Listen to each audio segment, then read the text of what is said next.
Hello everyone, technology 360 এর নতুন এপিসোডে আপনাকে আবারও স্বাগতম। গেমের জগতে আজকাল আমরা অনেকেই আছি যে ইউটিউবে গেমিং চ্যানেল খুলেছি এবং গেমিং ভিডিও আপলোড করে থাকি। কিন্তু যখন আপনারা ইউটিউবে গেম আপলোড করেন, যেরকম সেরকম একটি থাম্বনেল অ্যাড করে আপলোড করে দেন, দেখা যায় সেই ক্ষেত্রে ভিউজ আসার সম্ভাবনা খুবই কম থাকে। কিন্তু যদি লাইক এরকম এরকম এরকম যদি কয়েকটি মানে প্রফেশনাল লেভেলের যদি কয়েকটি এরকম মানে থাম্বনেল যদি অ্যাড করে ভিডিওটি আপলোড দেওয়া হয়, তাহলে কিন্তু ভিউজ আসার সম্ভাবনা খুবই বেশি রয়েছে। তো এই ভিডিওটিতে আমি আপনাদেরকে দেখাবো যে কিভাবে প্রফেশনাল লেভেলের মোবাইল ফোন দিয়ে ইউটিউব গেমিং থাম্বনেল তৈরি করবেন। এবং তো হ্যালো ফ্রেন্ডস, আমি আছি আপনাদের সাথে সিয়াম হোসেন, আপনারা দেখছেন টেকনোলজি 360 প্রো। তো চলুন ভিডিওটি শুরু করা যাক।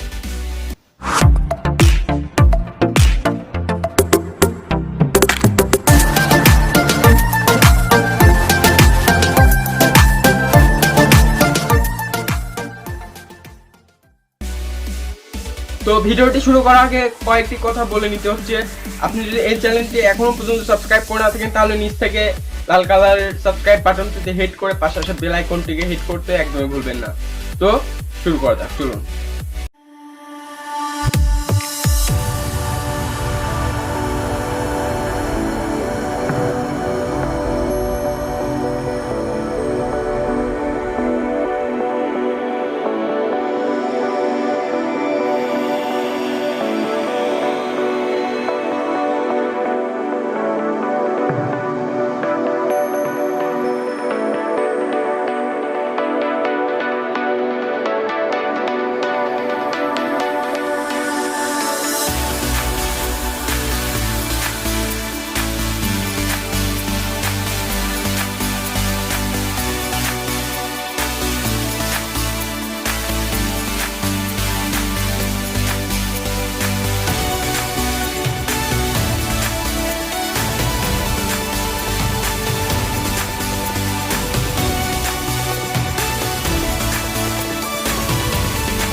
আশা করি ভিডিওটি বুঝতে কোনো প্রবলেম হয়নি। যদি প্রবলেম হয় অবশ্যই কমেন্টে জানাবেন এবং ভিডিওটি অবশ্যই শেয়ার করবেন, আপনাদের ফ্রেন্ডদেরকে দেখার সুযোগ করে দেবেন। অ্যান্ড ভিডিওটি যদি ভালো লেগে থাকে অবশ্যই একটি লাইক করে দেবেন। অ্যান্ড যদি নতুন হন অবশ্যই সাবস্ক্রাইব করে পাশে আসা বেল আইকনটিকে হিট করতে একদম ভুলবেন না। এবং আই বাটনে একটি ভিডিও রয়েছে, যাদের চ্যানেলে ক্রিয়েটর স্টুডিও ক্লাসিকটি রিমুভ হয়ে গেছে তারাও এখন পর্যন্ত একটি সেটিংসের মাধ্যমে ক্রিয়েটর স্টুডিও ক্লাসিকটি ইউজ করতে পারবে। তো কথা হচ্ছে কোনো পরবর্তী ভিডিওতে, তখন ভালো থাকুন, সুস্থ থাকুন, সেই শুভকামনা আজকের মতো এখানে শেষ।